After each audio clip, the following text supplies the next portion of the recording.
this video, we will show you how to get or find LinkedIn URL.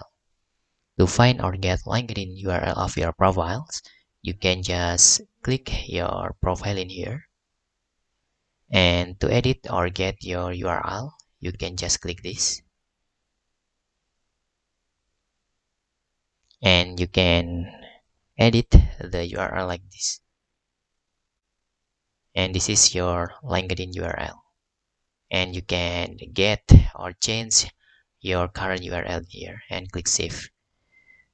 To get a URL from posts on LinkedIn, you can just select your feed in here. And for example, let's get the URL of this post. You can just click this three dot button and just copy link to post.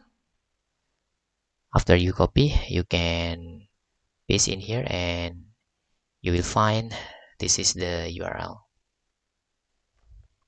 Okay, this is the complete URL. If you want also to get people URL, you can just click the profile, for example. You can see this is the member URL.